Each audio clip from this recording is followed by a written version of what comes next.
Power star Pawan Kalyan హీరోగా సుజిత్ దర్శకత్వంలో తెరకెక్కుతోన్న OG movie పైన భారీ అంచనాలు నెలకొని ఉన్నాయి. భారీ బడ్జెట్తో పాన్ ఇండియా ప్రాజెక్ట్గా సిద్ధమవుతోన్న ఈ సినిమాని డివివి దానయ్య నిర్మిస్తున్నారు. ఇంకా ఈ సినిమాకి సంబంధించిన 30% షూటింగ్ మాత్రమే పెండింగ్ ఉంది.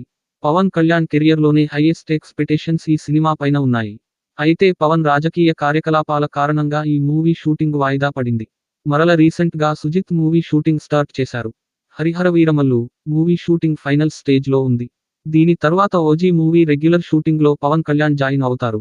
ఆ లోపు పవన్ కళ్యాణ్ లేని సన్నివేశాలు పూర్తి చేయడంపై సుజిత్ ఫోకస్ చేశారు. ఈ సినిమా కోసం జపాన్, థాయిలాండ్ కి చెందిన స్టార్ యాక్టర్స్ ని ఎంపిక చేశారు. ప్రస్తుతం ఈ మూవీలోని కీలకమైన యాక్షన్ సన్నివేశాలని థాయిలాండ్ లో షూట్ చేస్తున్నారంట. వీటిలో ఆ యాక్టర్స్ కూడా పాల్గొన్నారు. హాలీవుడ్ యాంకర్స్ ని ఓజీ కోసం ఎంపిక చేయడంతో సినిమా రేంజ్ మరింత పెరిగిపోయిందని చెప్పొచ్చు. థాయిలాండ్ షెడ్యూల్ తర్వాత ముంబై బాక్ డ్రాప్ లో కొన్ని పవర్ఫుల్ సన్నివేశాలు తెరకెక్కించబోతున్నాడంట. సుజిత్ ఈ సినిమా కోసం నెవర్ బిఫోర్ అనేలా హాలీవుడ్ రేంజ్ లో యాక్షన్ ఘట్టాలు సిద్ధం చేశాడంట. అలాగే పవన్ కళ్యాణ్ ని కూడా ఒక మార్షల్ ఆర్ట్స్ ఫైటర్ గా ఈ చిత్రంలో చూపించబోతున్నారు. ఇప్పటి వరకు ఎవరు చూడని కొత్త కోణాన్ని సుజిత్ ఓజీ లో ఆవిష్కరించబోతున్నాడు. అందుకే ఈ సినిమాపై అంచనాలు రోజు రోజుకి పెరిగిపోతున్నాయి.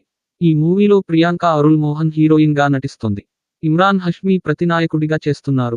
పవన్ కళ్యాణ్ డిప్యూటీ సీఎం అయిన తర్వాత దేశ వ్యాప్తంగా ఫాలోయింగ్ పెరిగింది. అతనిని ఒక నాయకుడిగా అభిమానించేవారు సంఖ్య ఎక్కువైంది. ఈ నేపథ్యంలో ఓజీ సినిమాకి ఆ ఫాలోయింగ్ చాలా ప్లస్ అవుతుందని అనుకుంటున్నారు. పవన్ కళ్యాణ్ ఐడియాలజీని ప్రతిబింబించే విధంగా ఈ సినిమాలోని కథ కూడా ఉండబోతోందని అనుకుంటున్నారు. ఈ సినిమా ఎప్పుడు వచ్చినా అద్భుతాలు సృష్టించడం గ్యారంటీ అనే మాట వినిపిస్తోంది.